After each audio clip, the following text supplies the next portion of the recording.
Do we each push? All right.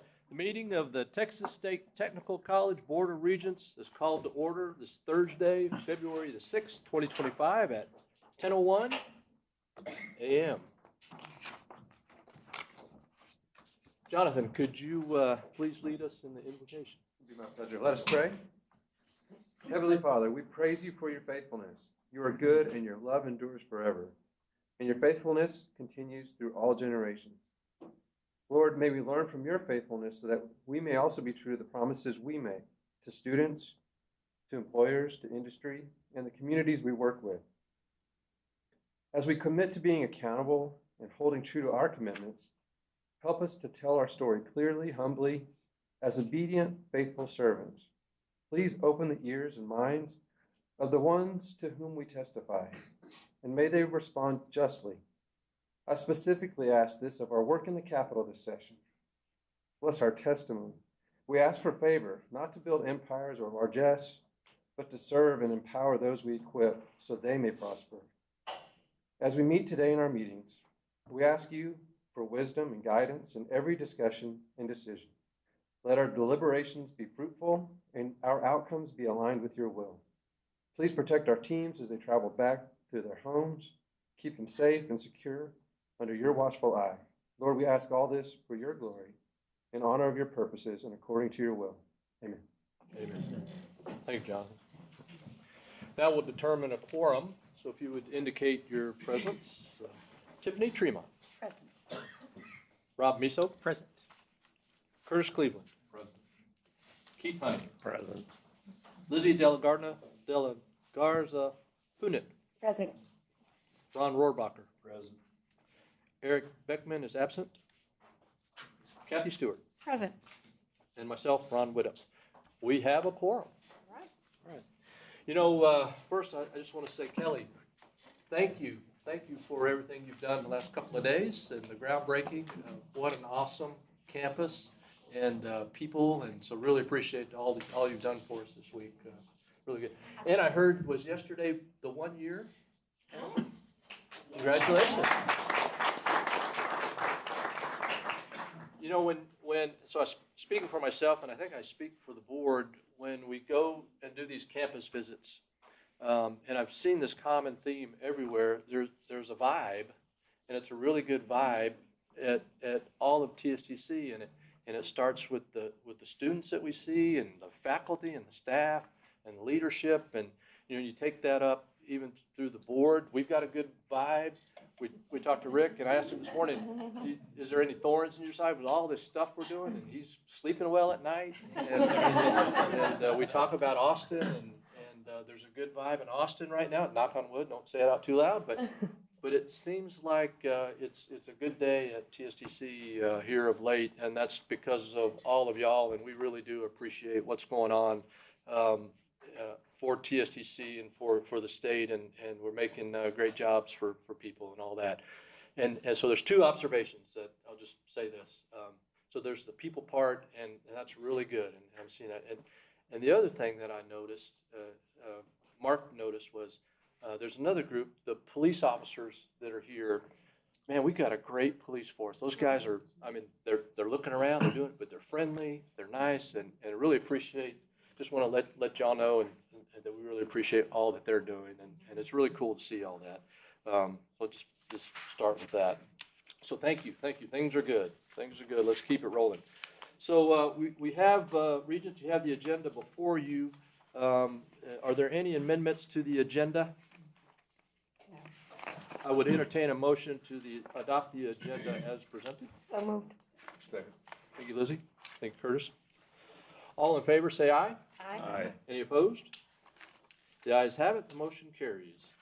You also have in there the minutes from the November meetings. We had November 2024 and December 2024. So there's two minutes in there. Are there any corrections to those minutes? Hearing none, I will entertain a motion to approve the minutes as presented. So moved. Second. Thank you, Kathy. Is there any discussion? All in favor? Aye. Any opposed? The ayes have it. Motion carries. Thank you. So now we've reached the portion of the meeting where the public comment section. Procedures for public comments at TSTC board meetings are governed by the Texas statute and the bylaws of the Board of Regents of Texas State Technical College.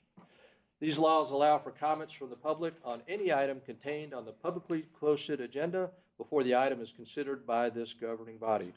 This will be the only time during the meeting set aside for public comment. Section 551.042 of the Texas Open Meetings Act restricts the TSTC Board of Regents dialogue in response to public comments. Are there any public comments? Hearing none, the public comment period is concluded. Vice Chancellor. Yes, sir. I do have a few brief comments.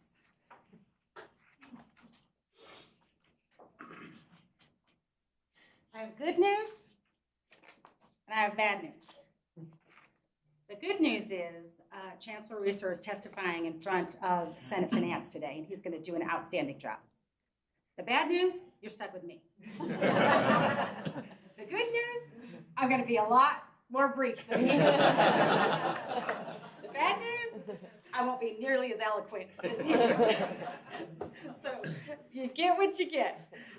First of all, I'd like to congratulate you, Chairman Widdop, on your election and presiding over your very first official board meeting. So we're happy to have you. And I'd be remiss if I didn't acknowledge the outstanding leadership of our former chair, Regent Tremont. Thank you for your service. Thank you for your service both to our country and to TSTC. You're amazing. So Dr. Pope kind of stole my thunder yesterday, but I'm going to go ahead. I think it's all worth repeating. It's been an outstanding week for TSTC. We started off with the State of the State address on Sunday, and what a day it was. I appreciate you, Chairman Widdop, and Regent Punit and Regent Tremont attending. And of course, we had some of our folks there as well on the GR side. It was a really exciting night. We got to honor our Hutto, right here, our Hutto student that was able to come last night to the dinner. And you can see what an amazing shout out we got. And so such a proud moment for her and for her family, and then for us at TSTC. It's just absolutely incredible. One of the things that Governor Abbott mentioned is he talked about 7 emergency items. And one of the items is expanding career training. And so we are really excited about what that means for us going forward. And we're digging into the language, and there's a lot of talk, and we're super excited about how we are playing into that specifically with TSTC. Of course, we've also mentioned the Hutto groundbreaking yesterday, so that was a great event. Big things happening here, and we're going to have a larger presence in Central Texas, and it's just going to be amazing opportunities for the region.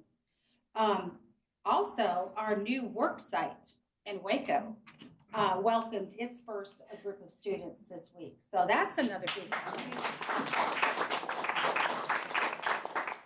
And as I mentioned, of course, the Chancellor's testimony later this afternoon. Building on forging for the future and growth.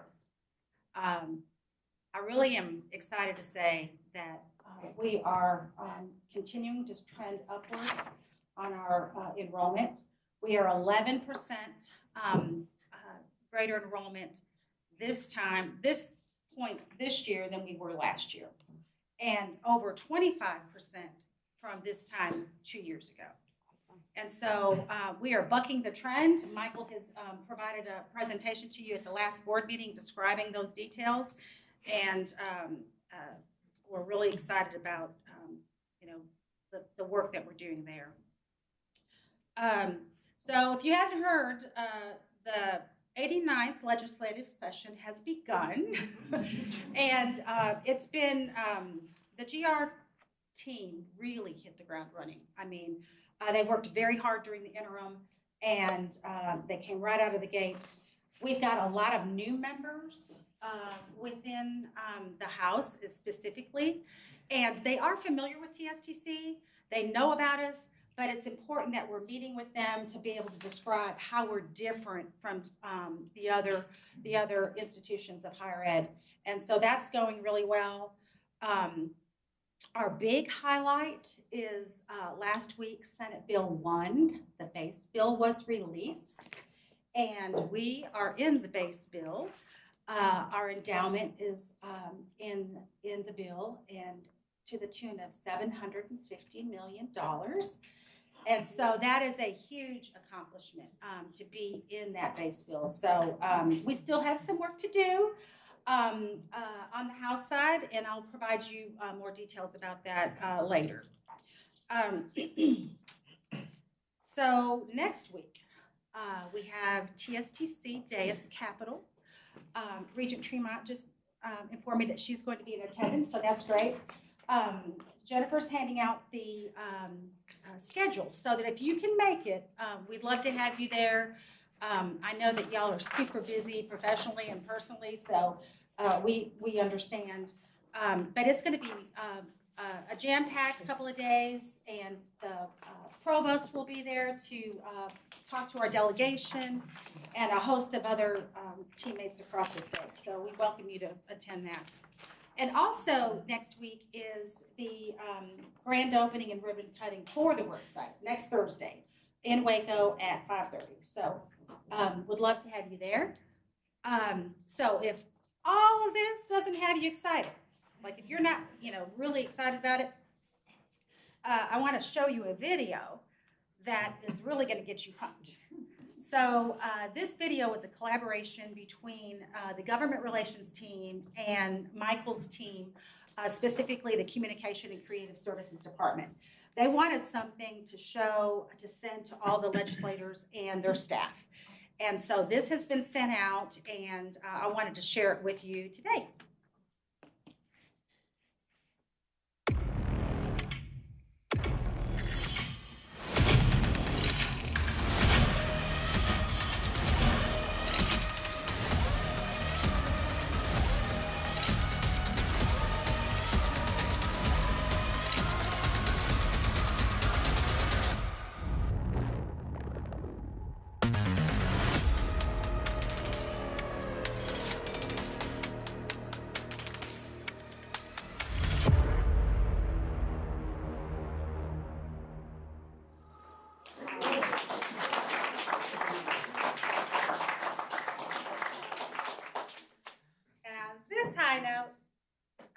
My remarks.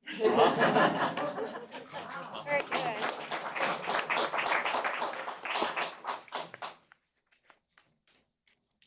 Very good. That was awesome. Thank you. I like that video. Yeah. So we did that. We did that in-house, and they're actually doing several versions of it. This is the 30-second, and we're going to do a little bit longer one, and so we're going to expand on it. Our team is absolutely outstanding. I agree. Go ahead, Michael. Amanda Molina, Yes. team. All of that is shot and produced and edited in-house by an amazing creative services team under Maria's leadership. You'll see more of that team at the November meeting again. Awesome. Awesome. Thank you. And Thursday is the ribbon cutting for Worksite, right? That's right. Thursday at 5:30? That's right. Love to have you there. I'll be there. Very good. Thank you. So now we'll begin the committee section of the agenda. First up, we have the Committee for Student Learning and Student Development. Now call on Lizzie De La Garza Putnit for that committee report. Thank you, Chairman. The Student Learning and Student Development Committee met virtually on Monday, February 3rd, and this was Regent Rohrbacher's first Student Learning and Student Development Committee, and he was great. Thank you for your service.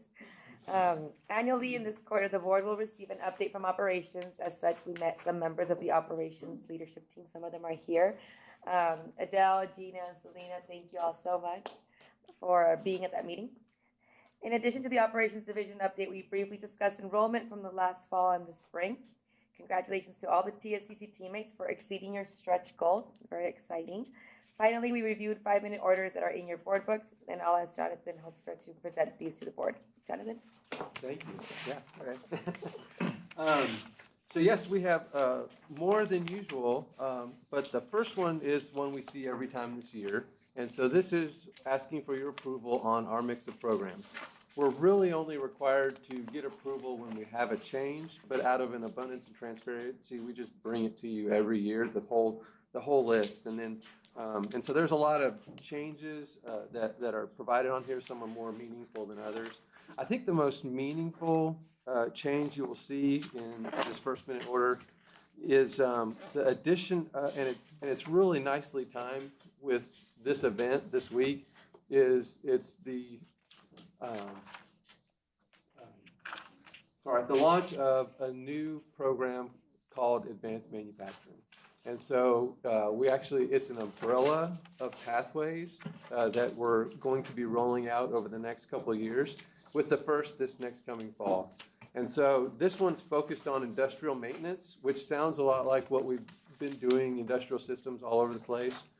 And so what you'll see in the packet is we have to sunset those industrial systems programs, and then we'll replace them with this industrial maintenance program. And so this is both industrial maintenance at the certificate level, and then it's a Cert 1, Cert 2, and an associate degree. The really cool thing about the Cert 1 on this is it's 6 common courses that are interdisciplinary. And so they'll actually enable students to kind of springboard into either industrial maintenance or in the following years into a new merged program in robotics or in semiconductor. And there may be others that follow. So what will happen though is that after those first 6 courses, they'll have that level 1 certificate, and they'll be marketable already. So if life happens and they have to exit, there we go, right? So that's a pretty exciting development. And then we've got a couple other ones that are in here that are pretty cool. If Chad was here, Anju will probably tell you, we are in growth mode, and that's creating some budget pressure. So we're not, investing millions and millions of dollars in brand new programs, but we are investing in a few. So we've identified a few that have lower thresholds for us to launch. And so building construction, we're going to go ahead and launch that in the fall in Marshall, New Braunfels, and Sweetwater. And then we'll probably be clearing some space in the fall where we're moving some diesel programming to its new CCAP location in Fort Bend, and probably anticipate us entering the market for building construction. The equipment costs are not near as high as some of the other locations. The demand, both on the front end and back end, are really good right now. So you see those updates on this report as well. Pardon me. So we would appreciate your approval of this updated, or the fall 2025 list of programs and degrees. You said an interesting word, New Braunfels. You haven't been saying that word a lot lately. That's exciting. Get used to it. Yeah. We're really excited. Yes, sir. That's a fun observation. The second minute order is on page 10, and it's related to our requirements to receive a delegation of authority from the Regents for any contracts over $1 million. This is a contract that we've had in place, but we're seeking to amend it. It relates to instructional resources that we want to license and contract for. We've been using this in our LVN program. They've liked it so much they want to expand it to our ADN program, Advanced Degree Nursing, or RN. And so to do that would probably increase the scope of that project over $1 million. So we ask for your approval for that. Then the next 3 minute orders are really around policy cleanup minute orders. And we'll kind of go in depth on this in a minute, but we're in the process of going through reaffirmation of our accreditation.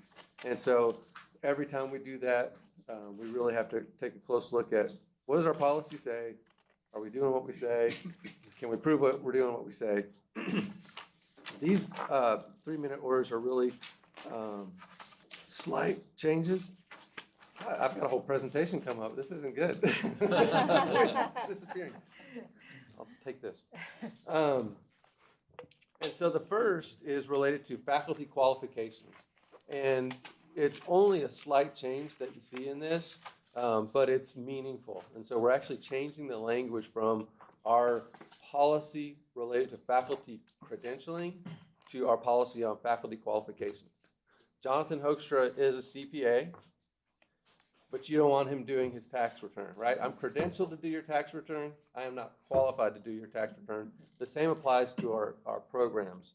So we really want to focus on qualification, that you're competent on the equipment, on the curriculum, and you're able to deliver that training. So that's slight word, but big deal. The next one on page 12 is an updated policy related to SAC-COC.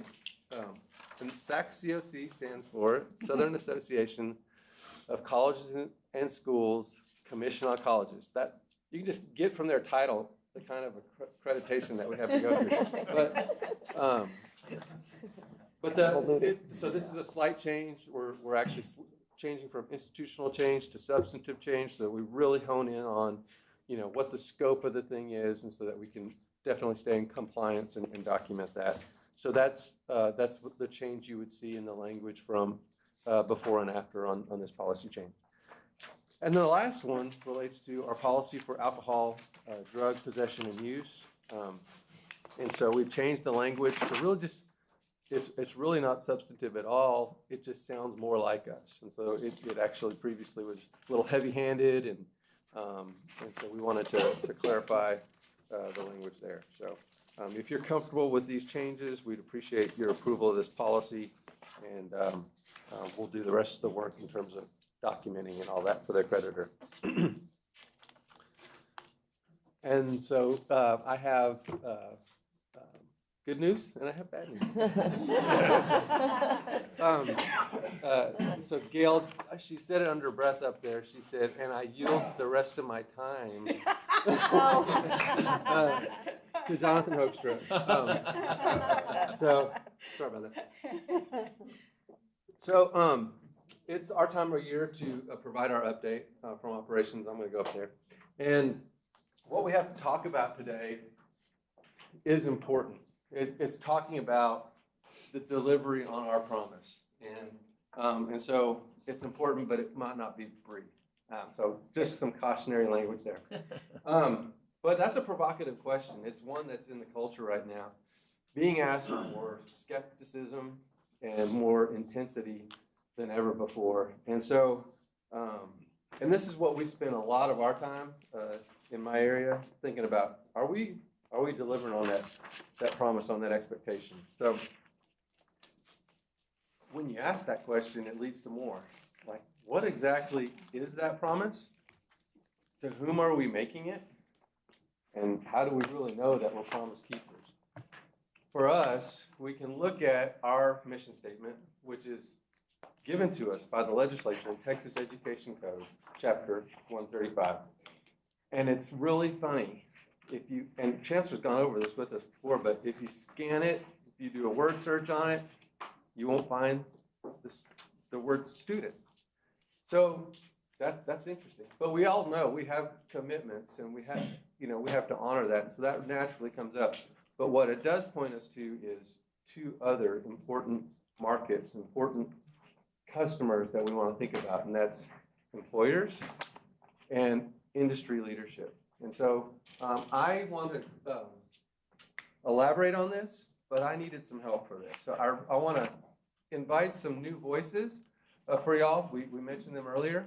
These are members of my team that are deeply passionate about us delivering on our promises.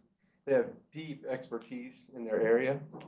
And unfortunately, we only have a little bit of time today, so their comments will be brief, but I encourage you, if you get fascinated by what they have to say, go tap them on the shoulder, ask them about what's going on. they got a lot to talk about. So let me introduce them really quickly. Adele Clinton Solis is over our student retention services, and so she's going to elaborate on the student perspective. And then Dr. Gina Cano-Monreal is there, and so she is over our instructional shared services. And then Carla Flanagan is over, this is a mouthful, instructional alignment and innovation. And it's not a clever title, it's a clarity title, right? Yeah, we just had this conversation.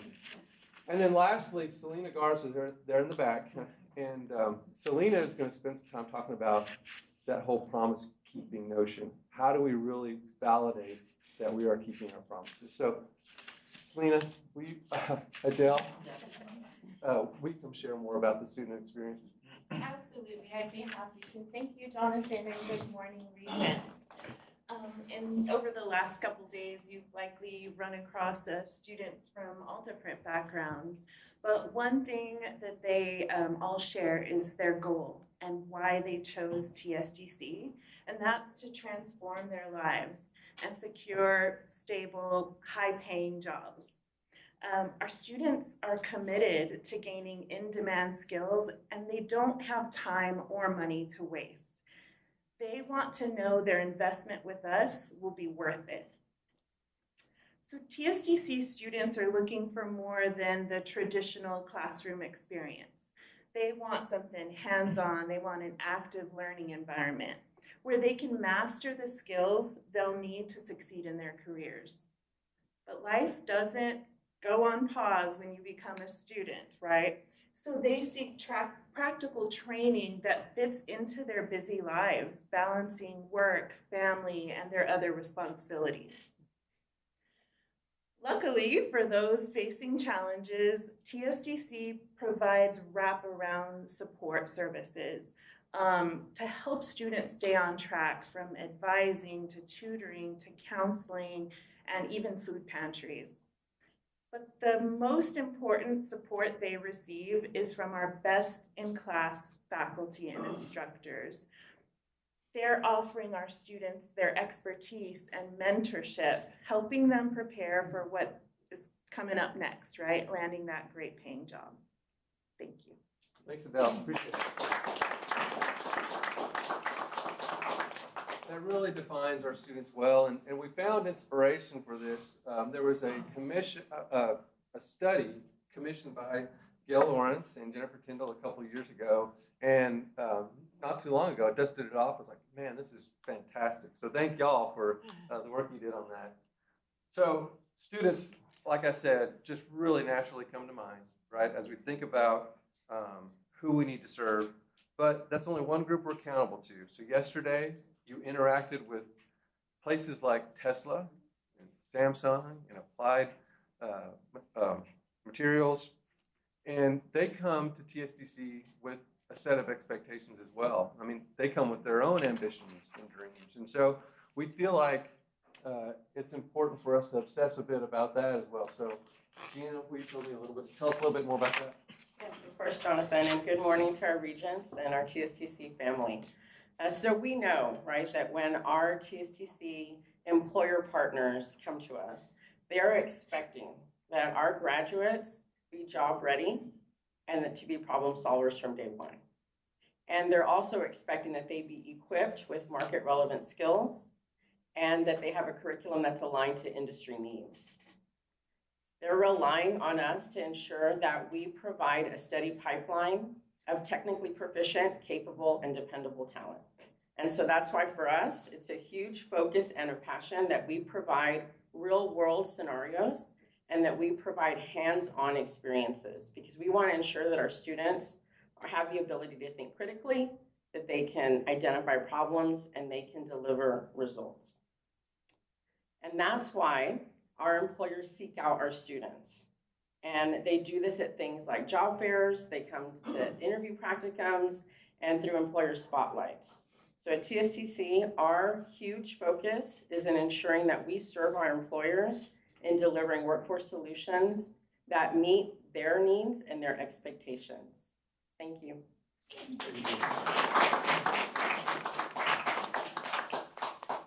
Yeah, thank you, Gina, for taking us through the wish list of our employers. She mentioned a couple things that happen, and let me pause to give a special shout out to Claudia and her team in external relations. They make those things like interview practicums and career spotlights and job fairs, like that happens in a ubiquitous way. It is in your face, and it is happening all the time. So we don't want to claim that.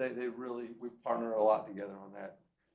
So that's the conversation about students and employers, but there's one other group I think is important to distinguish, and that's our industry leadership groups. And we've got some of those sitting around this table, frankly, right? I mean, that y'all kind of come at this from that perspective. I think, Ron, I think you spend time with electrical testing associations and Regent Mizzo, it's the manufacturing associations. You come with that perspective, and Regent Rohrabacher, your work with building associations. And so y'all come at it from a more sustainability perspective rather than that immediate approach. Yesterday, we also had some of the regional folks here, like the Austin Region Manufacturers Association. They were here. You heard from the community talking about the impact of this new site.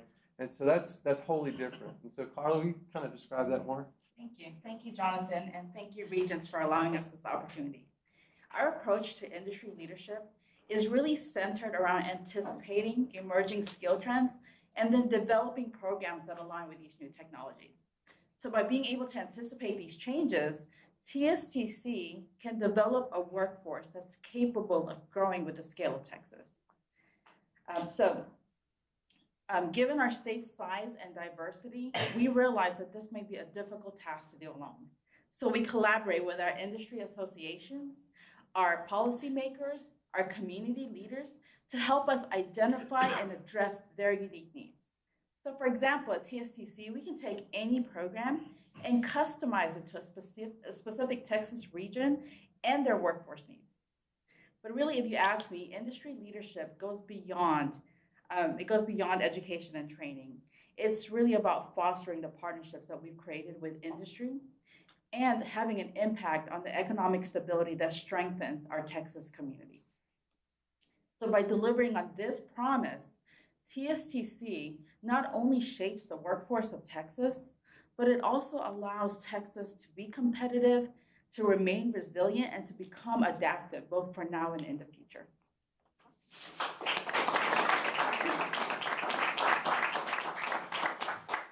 Thank you, Carla. I really appreciate y'all doing that for us. I like the idea of changing up the voice, right? So this is the different markets side by side, and there's needs and expectations from us. And so like I said, we obsess about this, but it's not a new thing. Like, we've been thinking about this for a very long time. In fact, probably 16, 17 years ago, Mike Reeser lived in a living laboratory at TSTC West Texas. And our boss before Mike was Bill Segura, and he challenged us at that time to reimagine everything. And we were all challenged with that, but there was one person that really took it to heart and went next level, and that was Mike Reeser. Bill gave us permission to have little regard for process, right? And less regard for rules and zero for tradition. And you see and hear that in Mike Reeser. And so that carried over into his chancellorship, and it's really been the origins for what we call reshaping ourselves, retooling our production floor. So I'm going to dive deeper. Our retooling of that production floor is really about retooling to align to those expectations. And last year, when we were together, I brought in the analogy of the production floor. I talked about the old Mustang production floor compared to the Tesla production floor we got to walk, and kind of indicated that's the kind of transformational endeavor we're pursuing. And we shared about how we've built an organization that's focused on design and delivery. And this year we're going to continue through that concept, but through the lens of meeting those expectations. So we'll begin where Covey says to start, right? We'll start with how our product designers tell us to begin with the end in mind. So pre-pandemic, before all this started, the way we approached building our products, our curriculum, was very fragmented. It was done independently, it was done at different campuses, and nothing was consistent. What you got from a worker at one campus might look very different than what you got at another. And so today, we've come a long way, and this is a very cross-functional process that happens today. And it's focused on industry. But we bring together, so you met Gina, her team are process-focused. Carla's team are the voice of our programs. And then Claudia's team, they manage the relationships with industry. They're all coming together and facilitating that. And then Michael's team comes together and turns that into branding and messaging, pricing that matches all that expectation. In the last couple of years, those teams have built disciplined routines around this process that supports this industry engagement. And this emerging capability is a bright spot in our partnership development, both internally and externally. In the last 2 years, we've taken 80% of our workforce curriculum through a framework and have validated that with industry. Again, this one takes all of us, and recently I got to experience that. I've been participating more in advisory committee meetings, and it's a bit like herding cats. It really is. And just Monday, we had our working committee meeting, and Regent Rohrbacher reminded me, or reinforced this challenge by having us think about, in my industry, we've got a very fragmented employer base. And so how do you go about engaging with that? And so it's just, I was comforted to know that we have these processes to really dive into that and explore that. So we've launched into a conversation about that. That kind of back and forth really helps us get outside of ourselves. And, I think higher ed can tend to stay inward thinking. So these processes are fantastic. We've set this thing up right. And I'm excited about more and more maturity coming our way. This is an example of how we organize ourselves for this. Our partnerships are maturing. But now we've got discipline and execution. We've got rhythms that are keeping this in motion. Success is the combination of two factors. It's strategy and execution. And we're building execution chops all the time.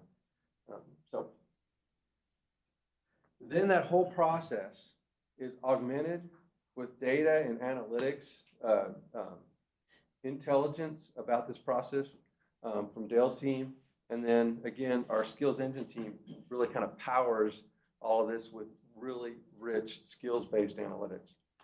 So just a lot of collaboration, a lot of coming together on designing with the end in mind. So I'm going to transition to actual delivery, product delivery, how we offer and provide our products to students, employers, and industry leadership. Again, I'll take you through some maturity here. Instructional, and so this really is our product delivery kind of happens in two fronts. It's instructional delivery, like what you think about happening in the classroom, and then how we support students, that student support journey. So I'm going to take you through both of those and the journey we've been on. But instructional delivery maturity is a beautiful blend of our past and the best from our past, leveraged with new tools and thinking and technologies. So when we launched into performance-based education, we did hard and heavy during the pandemic. I think the thinking was like, don't let a crisis go to waste. And so it required that of us, and we propelled ahead. But there are risks to moving fast. And so we've taken some time, we shifted our momentum, and we refined the approach, and we're back on track. So I'm happy to say we'll be at 48% implementation by the coming fall, and then 3 new programs will come on board after that. And then the other 18 are all in some state of progress towards moving towards performance-based education.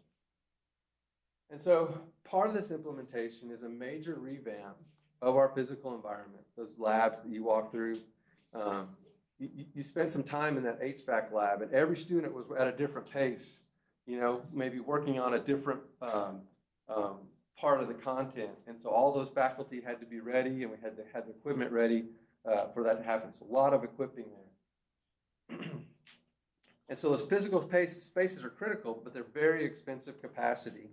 And so for many of our students, that environment's exactly what they're looking for.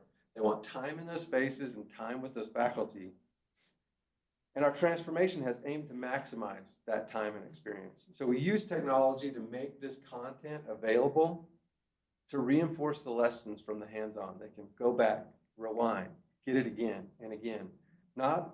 It exists to augment what they do here, but not replace it. This is a big lesson learned from our implementation of this flipped classroom methodology. It was, again, meant to add and not take away. And we had some thinking out there that we can't lecture, you know, in these labs. And that it was a shame. We course corrected on that, and our faculty are back to sharing their rich experience, their content, and their creativity in the lab setting. So pleased with kind of where we're headed with that. And so we've also got content that's online that's rich and compelling. You can kind of see these tools that they're using. And our multimedia production, and this is Gina's team that facilitates this, has this capability. They're multimedia folks, they're instructional designers, and they partner with our very best faculty to create content from around the state. So again, it's not about unification only in terms of our curriculum. It's about consistent availability of the best of TXTC. Very exciting. Beyond that engagement with content, our instructional delivery also has a people focus. And so for the faculty, you've been around them, you commented on it, they often embody our mission. Like they're just the living example of our mission. So they just get it. And so it's important to recognize they prefer to be led and not handled. And so doing this is a bit of both science and art. And so these are some of the tactics that we go through, and these are not minor things. Like we went from one job description for faculty to 40, and they've been thoroughly assessed, makes us more competitive in the marketplace and more capable of developing them as faculty members. And so tactic by tactic, we've got a lot going on. That's the science of it.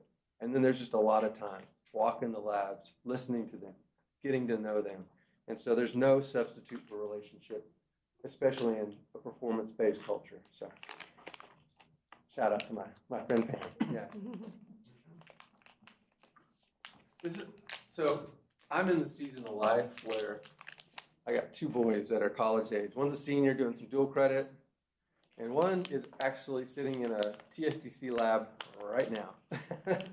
And this is it's a lot of fun to get to see our aspirations through the eyes of my own kiddos. And so the other kiddo, the dual credit student, he's at MCC.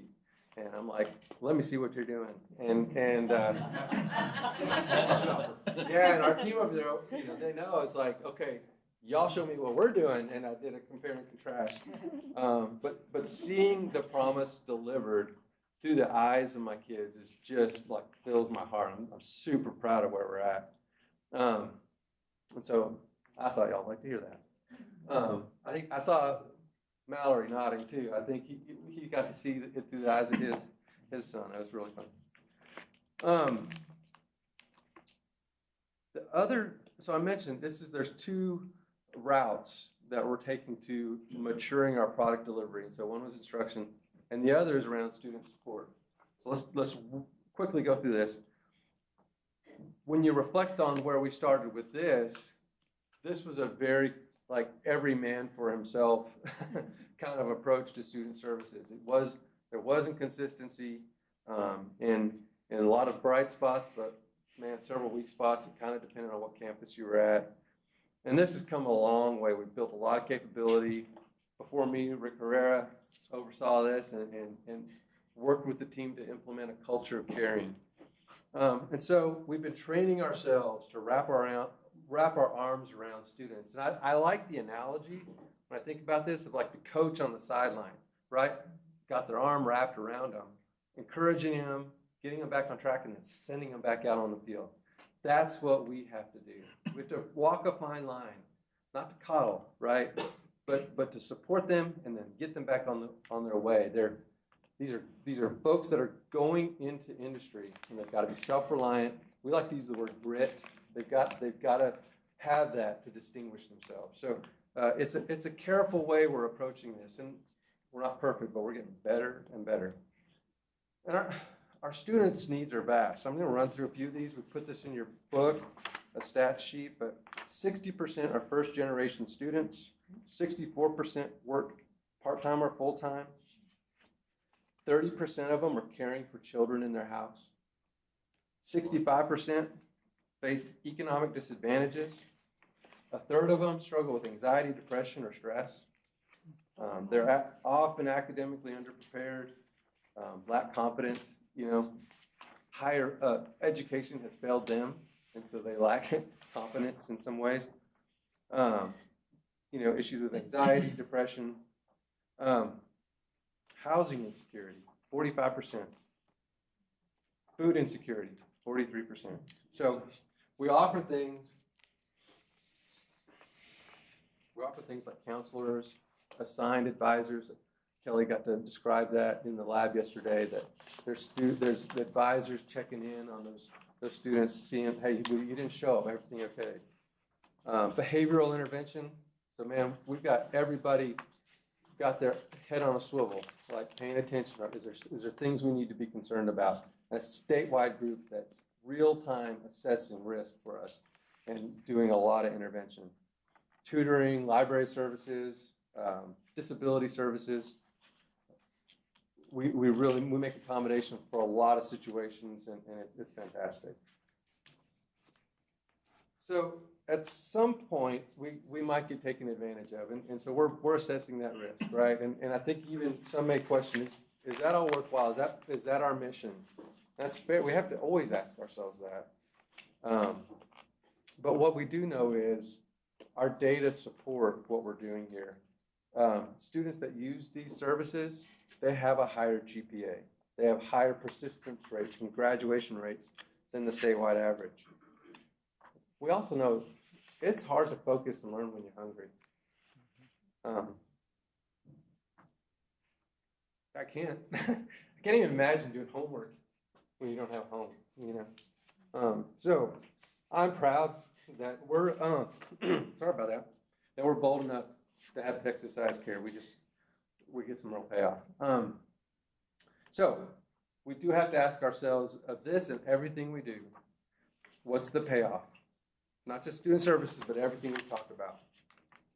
So we have a little journey on this too. I want to talk about it. But in 2016, we anticipated a merger. We were looking, and we all worked together on developing three-pronged strategic plan, and one focused on culture.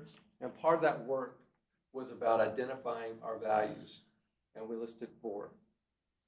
2 were core. We said they came natural to us.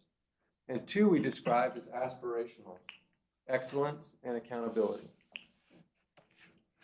I'd like to take us through a journey on accountability as well. So we were first in the game for performance funding, right? The first and really the real deal. And we'll have lots of conversations about that, but we went through an accreditation merger. We tried it before in a prior administration, and it got tripped up, and we pulled it off this time around. We merged all of our operations. That's one TSDC step 2. We started measuring our programs and making hard decisions about culling ones that didn't meet our expectations, learning how to invest in the ones that do. Money back guarantee. We started really looking at taking the risk off the students and owning it ourselves. Performance-based culture. One TSDC, step 3. We know a lot about that. Enterprise resource overhaul. We were the first to do Workday. It's not bragging if it's true. We just Campus expansion. If you walked across those boards yesterday that Rick helped us see the progress on, our expansion is extraordinary. It's not just like a big dollar amount, the complexity of that and the level of execution. We have got to be the rival of every other institution out there. Just extraordinary. I don't think accountability is an aspiration anymore. We've worked on things like Workday. We've done all these things. We know when you ask TSTC people to get something done, they get it done. So we've got a couple other ones that are on the horizon, and I've asked Celine to come talk to us about these. But I'm gonna, before I do that, I've got a cautionary tale that Reeser has introduced us to. So in 1997, the CEO of Smith Corona walked in front of his production line, and he had two messages to deliver. Number one, you have built the perfect typewriter.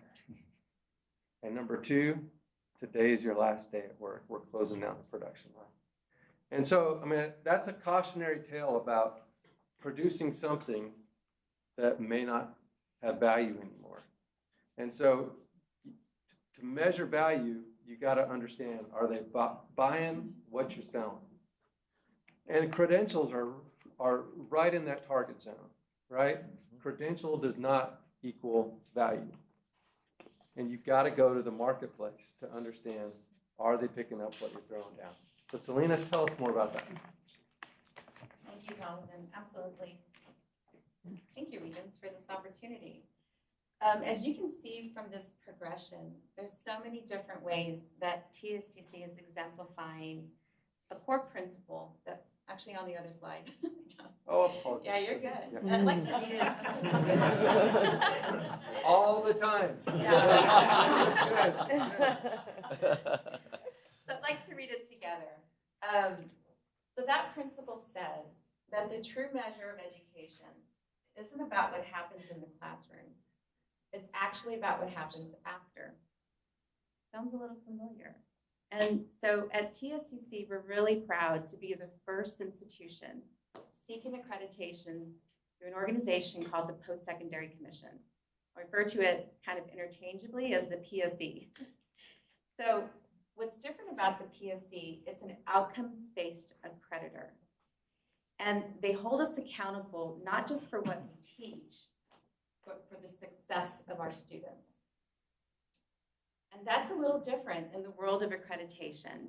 And they challenge institutions that they seek to accredit to prove their real impact. Now, what does that mean? That value will be measured through the Post-Secondary Commission by how well we prepare our students for workforce success, but also how well we improve their economic outcomes. Very close to the TSTC mission. And what's cool about the PSC, it's just not about checking these boxes, right, about our processes. It's gonna set a new standard in higher education for innovation, for transparency, and for results. And we are super excited to be pioneers in this space. So a couple of years ago, we started an initiative to really set us up for the foundation of our seeking accreditation through the PSE. And that's a self-study of our programs called the Career Impact Audit. Now, this audit is the first of its kind type assessment where our programs are actually evaluated. It's a self-study. They're self-evaluating against a set of standards as to how well their curriculum, their content, their faculty are preparing students for success in the workforce. And what's really different about this assessment is that we actually bring in industry experts to evaluate the process, to evaluate our programs. These experts validate that the skills that are being taught in our courses are aligned to industry needs and are preparing our graduates for what they need to know once they enter the workforce. So I'm really excited to share that we've completed 14 career impact audit studies so far, and we have 11 more in progress this semester. And the results confirm what we know to be true at TSTC. And that's when our curriculum, our program content aligns to what industry needs. Our graduates thrive, our businesses grow, and our communities prosper. So thank you so much for this opportunity to share just two of many initiatives that we have underway of our work, but also of our commitment to ensuring that promise of quality. So thank you, John. Thank you.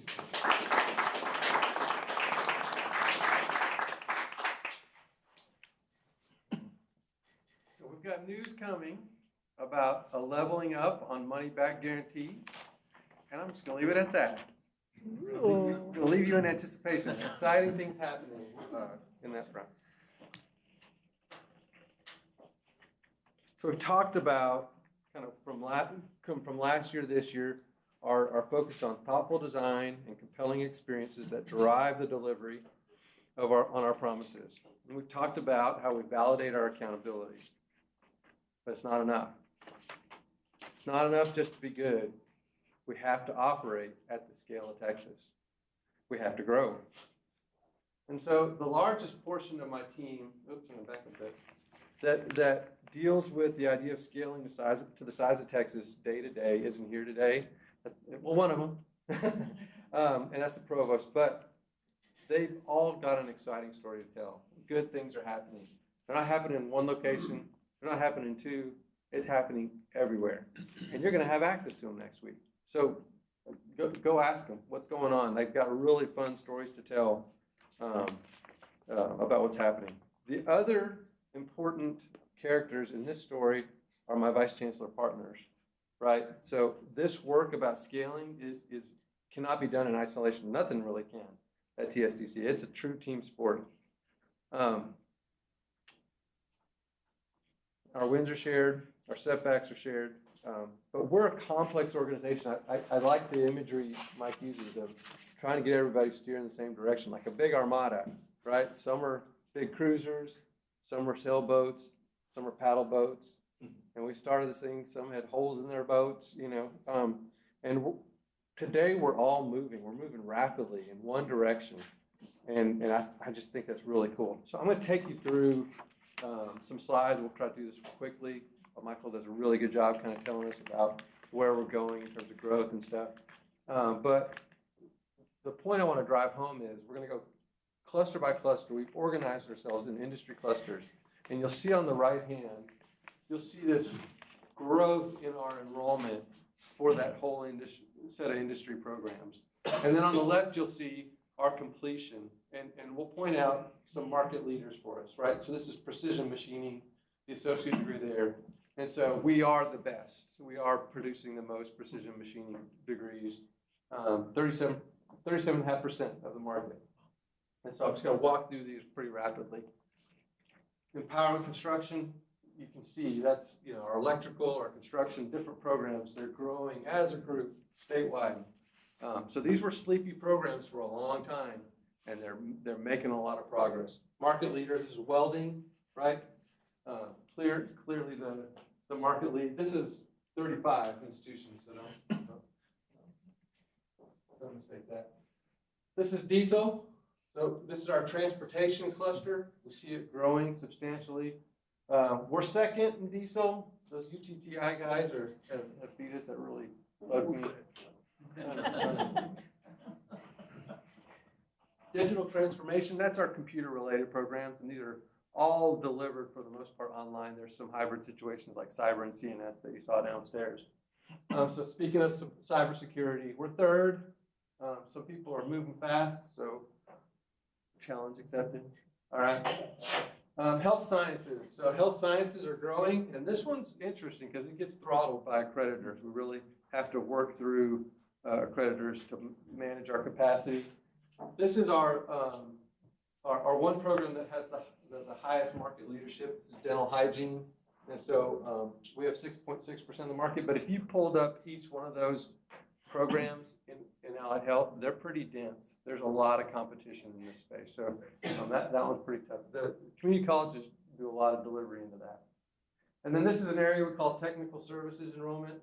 It's got a range of programs like culinary and occupational safety and environmental health. And so here we're 13.2% of the market, second in state in delivery of those degrees. And then our academics. So when we talk about scaling, we're talking about scaling to market. And so that might mean scale up, and it might mean scale down, right? So the transition that's happening here is we recognize in terms of our academic capacities, our primary market's changed. We're really not trying to be in the business of these core complete or these academic credentials. That we're really shifting to our primary market of supporting all our technical programs. And so we've been able to nimbly shift those capacities as our technical programs have grown. We've diverted those folks into those areas. So. John, what would be an example of those programs? Okay, let me go back. So in these academic programs, you had things like it's just the general academic core that like all the community colleges do, like your basics. And it was actually a credential called the academic core. And then there's a few others. There's an associate of science, so separate from associate in applied science, associates of science, which is a little more theoretical in biology and engineering, and computer science, chemistry, math. And so those were all really adopted in a different day. And Harlingen was kind of in pursuit of becoming a comprehensive community college. And so actually that helps me transition, right? So one of the things that we're doing in terms of scaling is recognizing each campus has a vision or ought to have a vision. You know, without a vision, the people will perish. Mm-hmm. And so that Harlingen transition was much about, we recast the vision for them a while back. And so we've seen that transition away from academics. And now we're opening, how many are we opening this fall with our expansion? We're a dominant technical provider, technical trainer in the Harlingen area now. We're back to our mission. So that's kind of what's happening. In West Texas, we're revisiting our mission there and really getting a new vision there. Gail Lawrence is key to that process. We're doing a lot in terms of managing capacity, really developing our people and our processes to get stronger and stronger in squeezing as much juice out of the oranges we got when we were going to the legislature to ask for more. Building a culture of entrepreneurship. My leadership team friends are probably sick of every meeting we send a pro forma because we won't invest new dollars without an expectation about where we're going. And that kind of thinking, that P&L accountability is starting to pervade all of our campuses and programs. So it's business leader, introduce yourself to education leaders. Education leaders, introduce yourself. I think we're getting some really good synergy out of what's coming together in those partnerships. And then blending. So there's some real neat bright spots. I mean, I don't even think we've talked about it the last 2 days, but this advanced manufacturing center of excellence that'll be here, that semiconductor first out of the gate is going to be all accelerated training. And so we're building in compatibility from the workforce training, accelerated training that Claudia's team is going out there and identifying, and we're incorporating it, we're allowing it to enter into some of the longer term credentials that we built. We're getting to the end here. So as we think about building up scale and building up capacity, we're looking beyond the next fall. And what we know, what our friend Chad has told us is our funding formula, right, is going to taper a bit. Mm-hmm. It's the COVID delay. Those COVID cohorts entered the workforce later, and so there's going to be an impact. So what we're trying to do is really snowball our way into a strong fall of 27 so that we can offset some of that revenue impact. And we feel confident about where we're headed. A lot on here.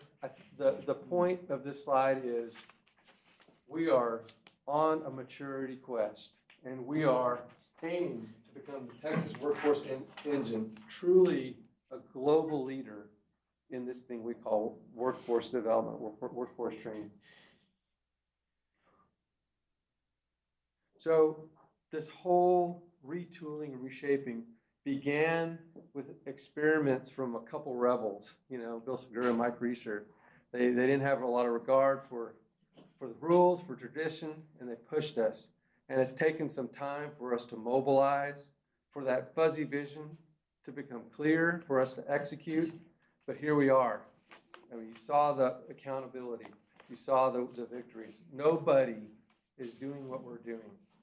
And so now we have dreamers, we got rebels, like a Toby Keith song. We got builders, we got doers, right? And we're getting back to maturity, and we're ready to start dreaming again. But we have to. The challenges in just a few years ahead require us to really be thinking about that.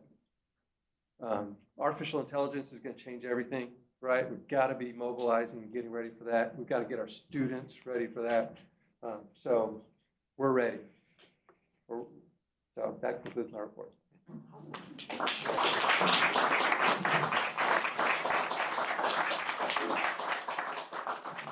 Well, wow, to all of you. No, I just think it's very amazing everything that you all are doing. When I think about TSTC, I really do think that we are the industry leader when it comes to building a pipeline, a talent pipeline. Online shopping, Amazon is the leader. We are the leader in the market of building a talent pipeline and staying ahead of, what are the emerging trends and sectors that are coming about. And some of you may know, but my background is in economic development.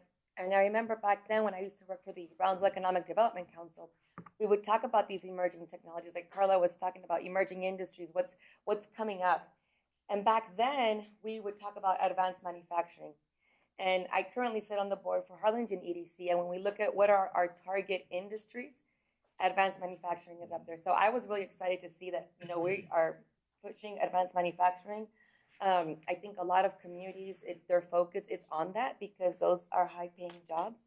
And so I love that TSCC is the leader, is taking the lead on it. So I was very excited. During our committee meeting, we also went over the different program offerings. So that was very helpful for us to have a refresher of what are the programs that TSCC offers in the various campuses.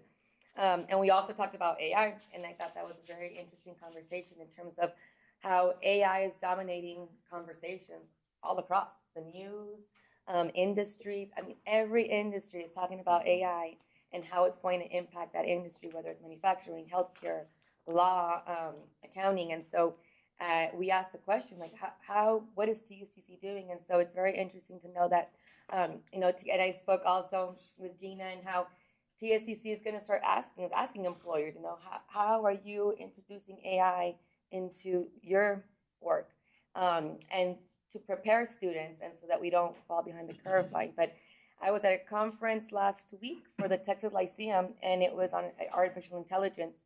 And there was a quote that one of the speakers said, because he said, there's a lot of concern about job displacement with AI. And he said, AI will not replace your job, but someone who knows how to use AI will. Yeah. And so I thought that was key. And so, preparing our students to leverage AI as a tool, which is what it is, as a tool to be more efficient, to be more effective. And so I'm very excited for all that you all are doing. And I just kudos to the amazing team. And I just a round of applause to all of you that presented. And you guys were on point. The three of you that came, the four of you that came. Thank you. May I call somebody out real quick? Sure. I thought that was just a beautiful presentation, and I had nothing to do with how amazing it was. And Madeline Johnson often, she has a knack for making all of us look really good, and so I just wanted to give her a shout out. Thank you. Yeah, I had a feeling that it wasn't you who did that. That's really good. I knew there was a woman behind that. Thank you, Madeline. There was a version I did. Not that one. Black and white, no pictures, just text. Well, no, thank you so much, Jonathan. And I don't know if Regents have any questions or comments. I have a question for Jonathan. Yes, sir. You talked about curriculum development, curriculum continuity, curriculum consistency. Where does that happen for TSTC Connect? So our online, so TSTC Connect is what we call essentially is our online campus now, and that online campus was thrown together pretty rapidly during the pandemic, and one of the first things we did was recognize we really need to pause for a minute and think about what is the unique experience. I'm glad you asked this question because it really does have a lot to do with scale and some opportunity we have. But and so we named a provost over it. We actually created an organization to support it. And there's several programs. We bifurcated between the academic, which is all delivered pretty much online through that TSTC Connect, and then all of our we have a lot of technical only programs. All of that combined, I think it's now our second or third largest campus. But each of those programs, those specific programs that are workforce related, has, just like the other programs, an advisory committee. And so they meet and they survey the marketplace, and they use that process to drive and reorient the curriculum. We did notice some of those were in that career impact audit that happened, and some of them had results that we were a little disappointed with. And so we actually saw some new leadership that has come into place that's helping us get back on track. And so we'll see some of that happen. But that TSTC Connect or online campus, it doesn't require us to build a new building or add new equipment. And so there is a real scaling opportunity with that. But it's also very red ocean, very competitive water. So we want to make sure that when we do deliver on that, it aligns with what we've described as our big three imperatives. It's high quality, it's a compelling experience, and it is industry responsive. And so they spend a lot of time making sure that's the case. And I think that's a good way to differentiate in that space. That's one of those courses I saw my son go through. It was an online course, and it was all delivered through Pearson. There was zero interaction with the instructor, and I was red-faced a lot of times when I was watching him go through that process. And that's why I demanded, I got to see what we're doing. I was like, how do you, I'm sorry, it got me on a passionate one, but it's like, how do you, because I was concerned about these academics. Some of us have been concerned. It's like, how do you do math with somebody struggling with math in that online environment? I was like, I don't get it. And Rob Waller was like, I don't get it. We were like, show us. And so they showed us, and what we saw just really relieved us. It was one of the most enriching, you got to, in the way they do the technology, you look over the shoulder of the member of faculty, and they're working through the problem with you, and you get to see, so it's just like you're sitting right next to them, and it's on demand. We have a virtual lab that's available like a lot of the hours of the day, and we have assignments, and so students can go and engage with that. We have really high results for students that engage with that, and we're really trying to get students to kind of to get used to reaching out for help. Use your resources, because the students that are using that are having amazing results.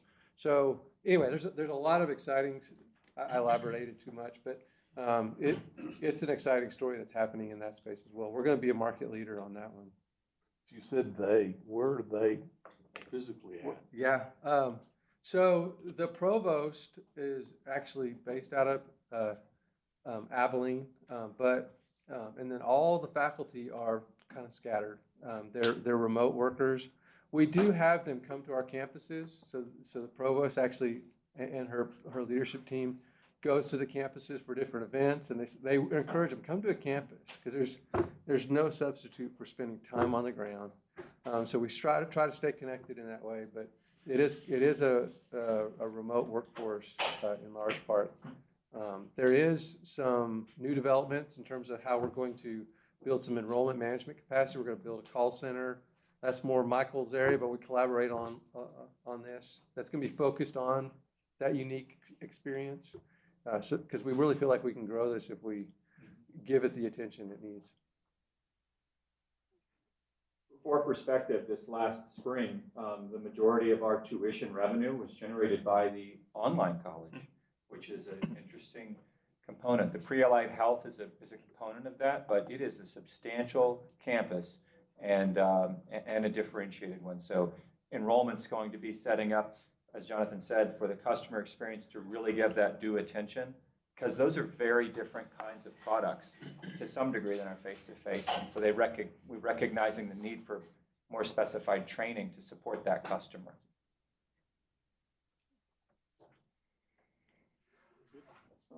Any other questions, comments, Regents? I have one quick, so PBE, you're about half the courses are PBE, you have another 6. What is the long-term goal, to be 100%, or are there some that keep you from doing that?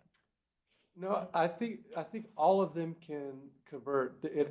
We have broken down the elements of performance-based education and identified what are some of the attributes that are universally applicable, and then which are need to be rethought program by program. And so there are some universal applications, and so you know, the focus on mastery will be something that every program has, and the emphasis on that has to do with, Kyle Smith, he was like one of the folks that really helped us get this out of the gate, and he's described this well. He said, you know, a student that's struggling with math, you know, during a lifetime, they'll get by, and they'll pass 70% of the content, and that'll mean they can progress and move forward. But there are big gaps in their learning, and so they might not have grasped this whole concept, but because they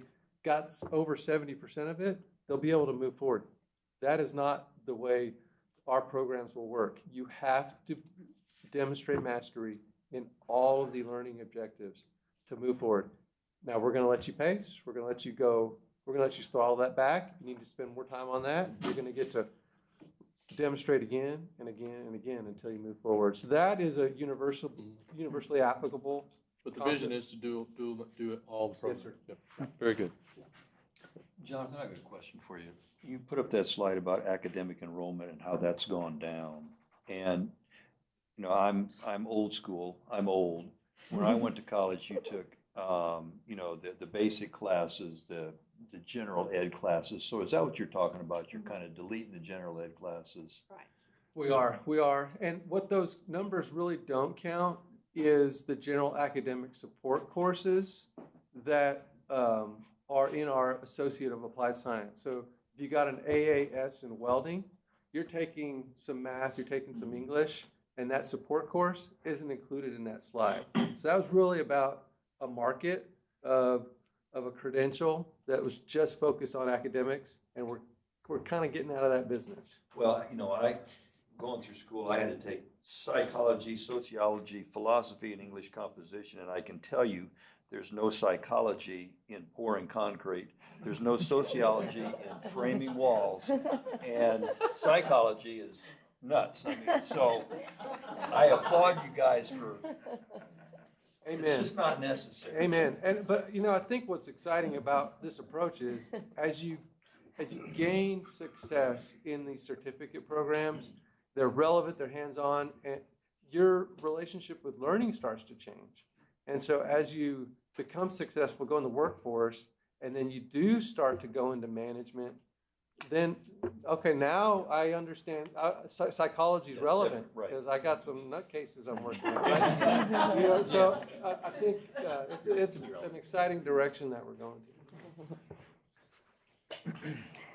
I'd just like to say that I really appreciate the emphasis I see you putting on employers and industry partners. Yeah, I know we've been through this many times, and but I see a real increase in your emphasis and awareness of how important that is in developing our programs and running them. So my congratulations and kudos for doing that. And that concludes our report. Thank you, Lizzie. Great report. It's 11:21. How about we take 5 minutes and we'll be back in 5 minutes. Start with Rob. House Bill 8. Chelsea.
get rolling again.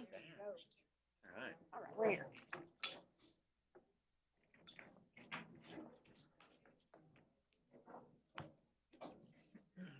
All right, well, next on our agenda, I'll call on Rob Miso, Chair of the Fiscal Affairs.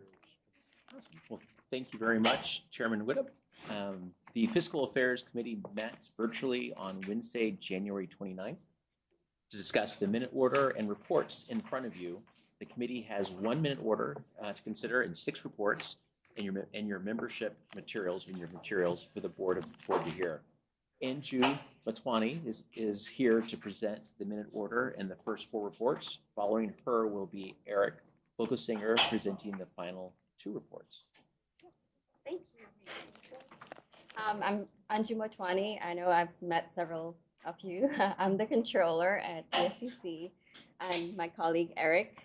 We're on behalf of Chad Wooten, our CFO. He's greatly missed, and his shoes are really hard to fill. So Well, this is that good news, bad news. Yeah. Good news is Yes. Right. that you're here. The bad news is. Yeah, exactly. It's all good news. Yeah, for sure. So our first item on the list, as Regent Lisa pointed out, is a 1 minute the only minute order we have. And it is for you to approve the additional appropriation transfers for fiscal year 25. As you know, TSCC receives appropriations with different campuses and our central administration. But when we budget as one TSCC. And so usually a small percentage we have to transfer among different campuses based on where we're going to end up spending our money. So this is that, and it's very typical for us to have this a couple of times a year. Any questions on this? Our first report is our quarterly investment report. These are our cash balances as of November 30th, as of the first quarter. Our cash we're managing it very closely. As you know, we are in the phase of growth. We've really dipped into our reserves in 2023 to prepare for that, but we're watching it closely. As you know, growth is expensive, so we're making sure that we have enough cash in order to manage our operations. And the bond proceeds section, we have a new bond that we just issued in October, the Series 2025 bond, $50 million that we issued to acquire 2 pieces of land, one here in East Williamson County and then one in Midlothian. That's the fastest we've ever spent $50 million. We're already within the quarter, we're down to $10 million and actually a lot lower now as well. So on the second page of the report lists the endowments that we have and the interest rates. A little bit more detail on those. And then our interest amount for the first quarter is almost $4 million. Most of that is earned on the CCAP proceeds, and they're reserved for capital projects. Any questions on this?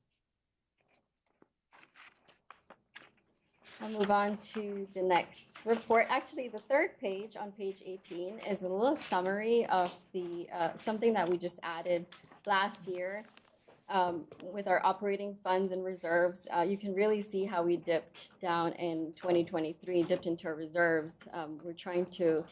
We built that back up in 24, and then we are planning on dipping a little bit more in reserves in fiscal year 25 as well. The next report is our pledged collateral report, which is part of the investment report. As a state agency, we are required to be 100% collateralized at all times, and this is showing that we are completely collateralized. Our next report is one of my favorite. So we have I think you all should have received an annual financial report in the mail.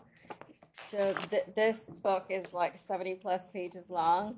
We do have a 10-page management discussion analysis in the front that's really interesting to read. But we have in front of you a 2-page analysis. But before that, I just want to give a quick shout out to my accounting team. This is a lot of long hours to produce. It's only once a year, but we spend all year thinking about it. So shout out to my entire team who couldn't make it here for sure, unfortunately. So the first page of this report is the balance sheet. At the bottom, we have a ratio, liquidity ratios, how much cash we have in hand to manage operations. And we are, as a state agency, we don't really have to have make a profit and have a lot of cash in hand, but we have to make sure that we have enough resources to be able to properly operate. And so our cash balance, our cash over the ratio over the last several years have been going down, but we are in that phase of growth, and that is sort of expected and still within the benchmark. The next page is the income statement.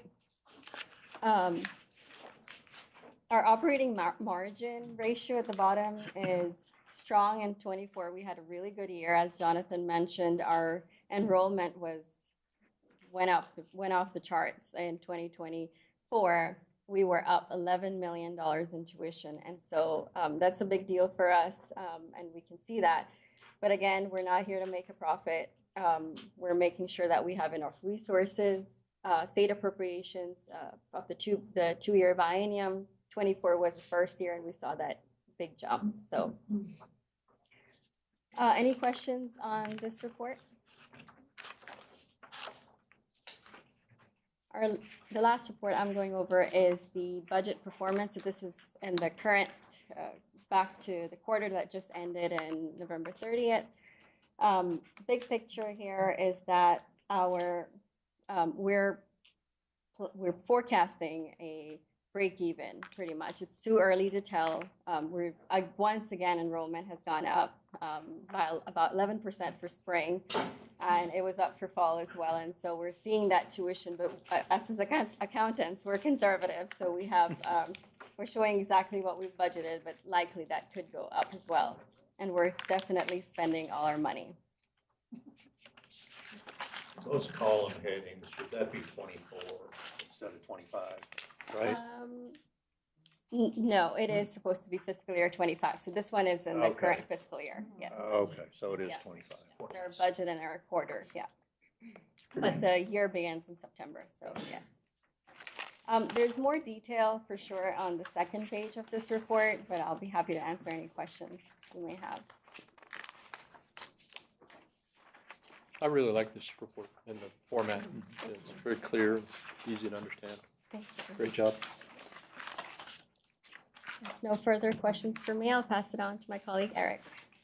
Okay, I will present two quarterly reports, the first being the quarterly real estate lease report. As you will see, there is a parking lease agreement at the Waco Airport location. Also, there are two ag leases, and these are typically inherited when we purchase large acreage around the state. Also, the East Texas Council of Governments has a parking lot lease, and whenever there is a mutually beneficial arrangement, whether it benefits students or community development, you'll typically see us give a nice reduced lease amount for those leases. Any questions on the lease report?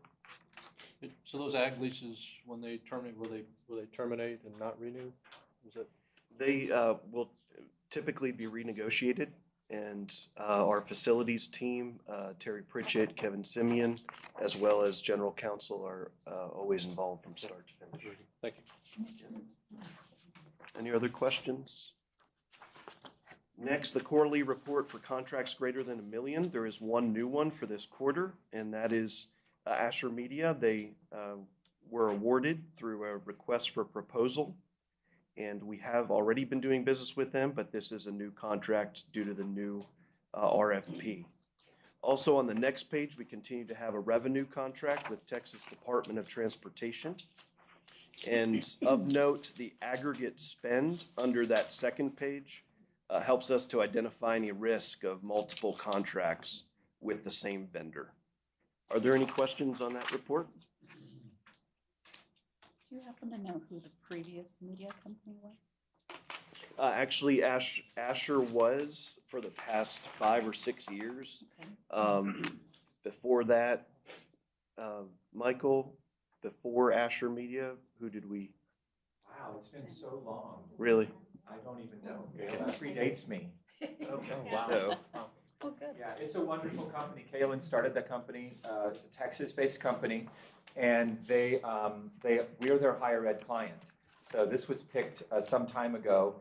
Their analytics for us, tied in with our DNA team, is unbelievable. We can track so much, really close partnership.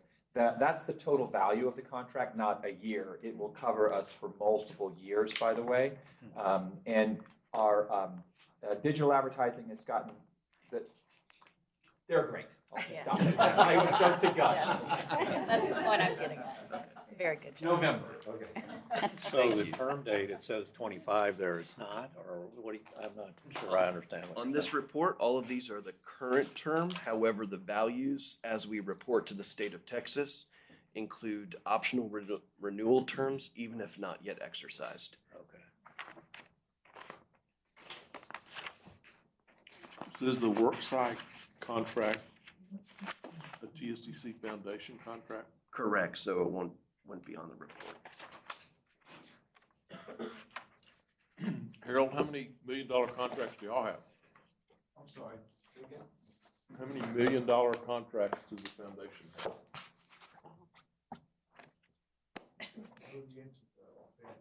At least one. At least one. At least one. Yeah. Yeah.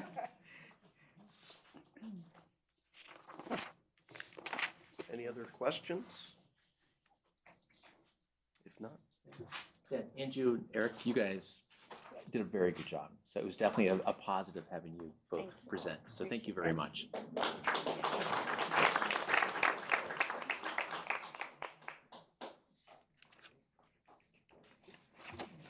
Conclude your So- report. Yeah, thank you, Chairman. That concludes our report. Thank you, Rob. I'll now call on Keith Honey, Chair of the Facilities Committee. Thank you, Mr. Chairman. Our committee met virtually on Monday, February 3rd. Present were Regents Cleveland and Beckman, who are new members of the committee, and appreciated having them and their input.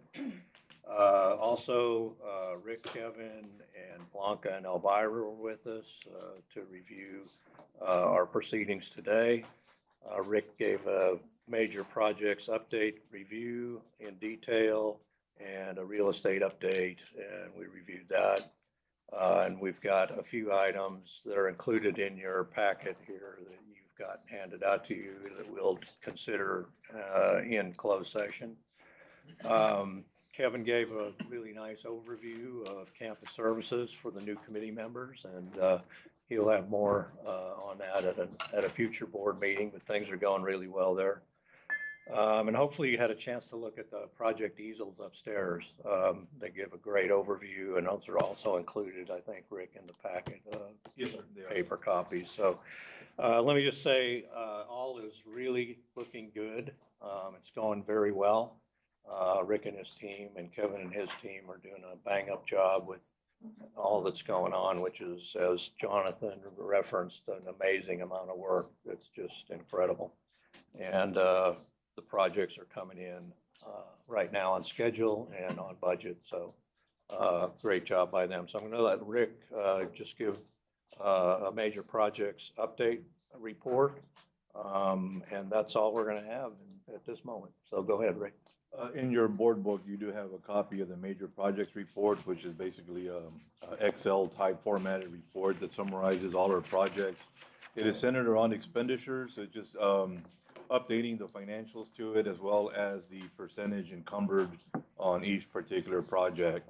For actual construction project status, please refer to the other illustration that you have in your packet. None of the items on here are alarming. They're fairly routine. If you have any questions, I'll be glad to try to answer that or give you an answer soon. Do you all have any questions on the major project list that's in your board book?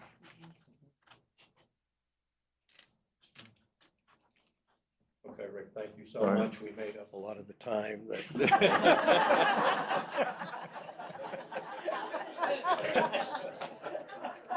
I will add that I really appreciate the board boards, being able to see the progress as well as seeing the written timelines of progression and what's going along, and that we're on budget on all of those, which is awesome. So I appreciate that. I realize that's work for somebody to put those together every time we meet, but I really enjoy seeing them. Thank you. We've been touring the state, taking the board with us, sharing them with our local stakeholders, and the information is available to our internal community on our portal. So if anybody wants to know where we're at, they can easily find that information. Thank you. Yeah, thanks, Rick, again, great job. That concludes my report, Mr. Chairman. Regent Honey. I now call on Kathy Stewart, Chair of the General Administration Committee. Okay, thank you, Chairman Hutto. So our General Administration Working Group met virtually on Monday, February the 3rd. And let me just say, since we've gone to virtual committee meetings, that's just awesome. It cuts one whole day out of travel. But we get really good discussion on the virtual meetings, so I really enjoy it. We've discussed many initiatives, and I just have to tell you, we had Pamela Mayfield, Dale Bundy, Claudia Hernandez, Michael Bettersworth were on the call with us. Jennifer Tyndall did a great job of keeping us on track and moving it all along. And both Tiffany and Lizzie were able to be on the call as new committee members, so it was really, really good. We learned a lot. And so just really briefly, external relations, which is Michael, is really tracking the growing placement of our students and managing relationships with employers who are seeking them out. I mean, they are coming to us looking. And the TSTC Foundation was given a shout out because they're really doing an outstanding job of raising funds to benefit our students. And I just want to say, they have met 46% of their goal, fundraising goal for the year in the first quarter, which is awesome. Couldn't believe it. Human resources, they are continually assessing the tools and the resources that are provided for enhancing our employee experience and overall culture, and really do interim touch base. We don't just wait till the end of the year when it's time for the annual employee engagement survey or something. They're touching base strategically and specifically to make sure throughout the year that things are on track and moving along. So they're doing a lot of work behind the scenes. The one that really blew me out of the water was OIT.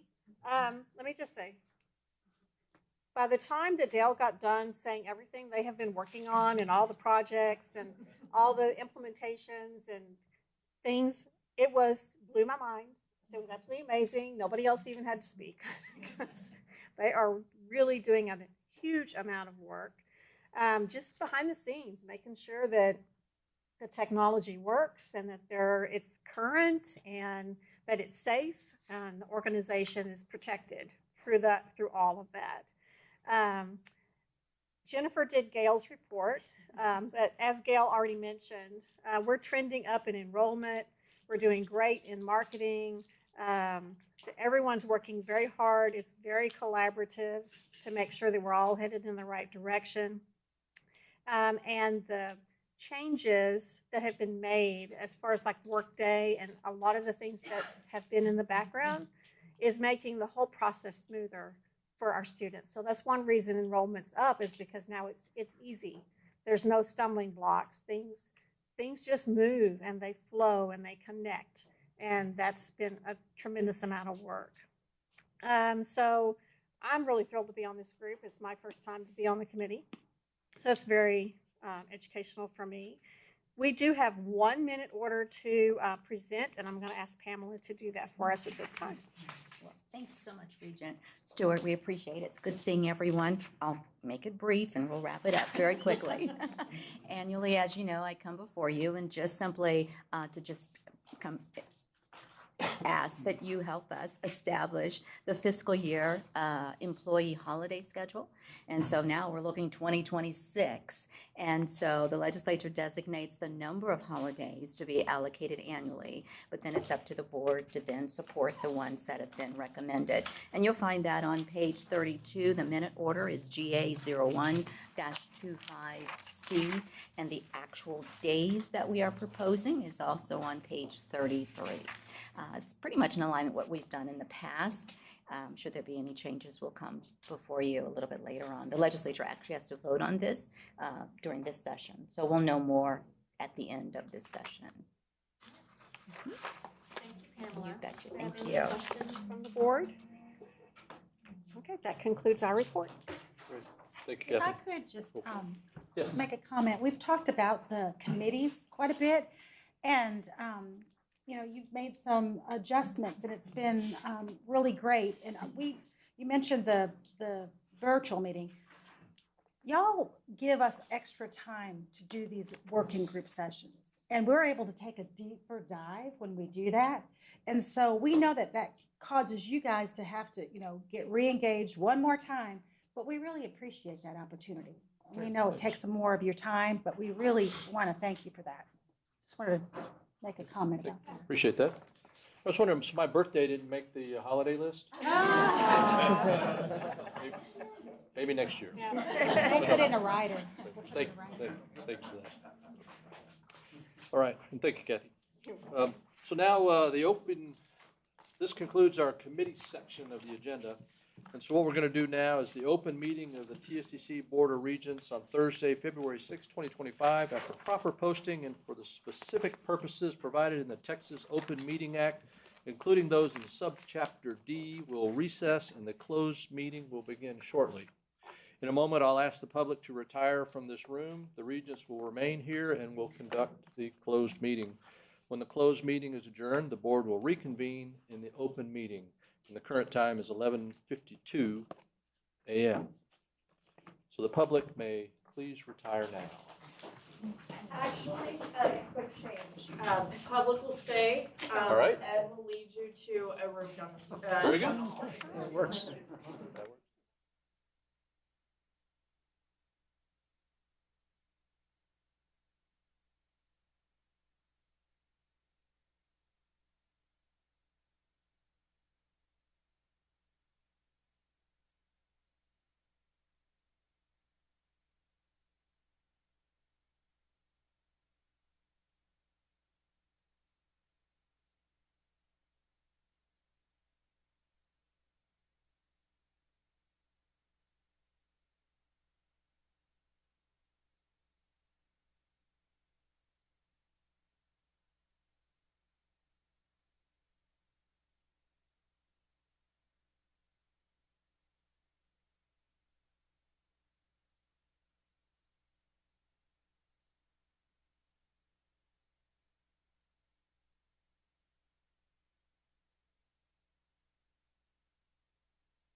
TSTC Board of Regents reconvenes at 12:45 p.m.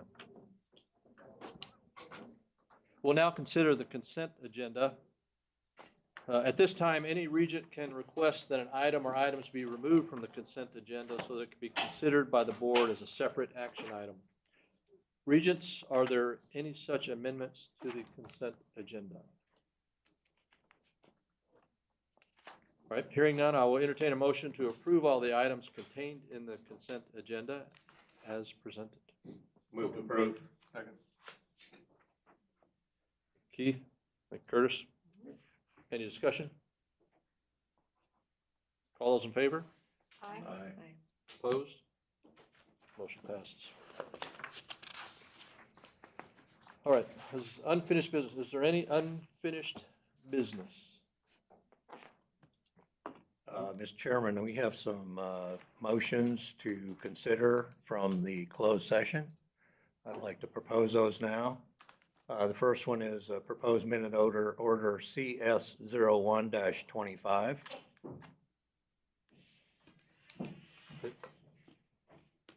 Move. Motion to accept. Thank you, Curtis. Thank you, Tiffany. All those in favor? Aye. Opposed? Passes. Mr. Chairman, the second proposed minute order, CS02-25. So moved. Thank you, Rob. Second. Thank you, Kathy. All those in favor? Aye. Opposed? Motion carries. Mr. Chairman, a third proposed minute order, CS03-25. So moved. Thank you, Curtis. Thank you, Rob. All those in favor? Aye. Opposed? Motion carries. One final one, Mr. Chairman, proposed minute order CS04-25. I move. Thank you, Kathy. Second. Lizzie, thank you. Those in favor? Aye. Opposed? Motion carries. Any other unfinished business? That was it, right? You had those four? Mhm. Any other unfinished business? Any new business? Any other further discussion items covered during the closed session? Well, that's what we just did. Yep. We'll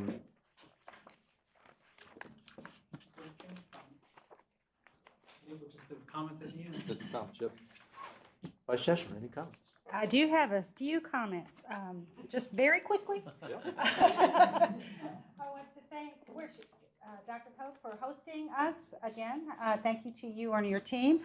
My partner, Kevin Simeon, and his team for getting the facilities and the grounds looking great. Always a great job. Claudia's events team, Val Smith and Chris Johnson, for putting on a great board meeting. OIT Dale Bundy and Adam Harvey for making everything so smooth here. It takes a lot to get this done. I'd like to thank the Academy. I'm just kidding. Cue the music. Yeah. But I will say that you've heard the common theme for several meetings, the growth mode that we are in.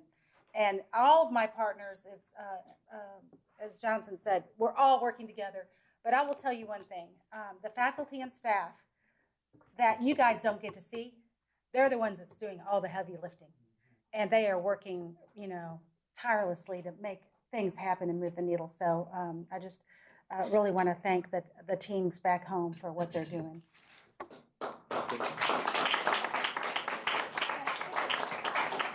Extraordinary that a TSTI graduate is our board chair, so I love it. Thank you. Did we just pass a minute order to change it? Well, all right, well, thank you. Well, so the next Board of Regents meeting is scheduled for May 15th, and we decided we're going to do that at Red Oak, Ellis County. So we're excited about that. So that's next on the calendar. Regents, any final comments before we adjourn? Nope. Again, thank you for hosting. We really appreciate it. What an awesome campus. And With being no further business, the meeting of the Texas State Technical College Board of Regents is adjourned at 12:50. How did we do official time?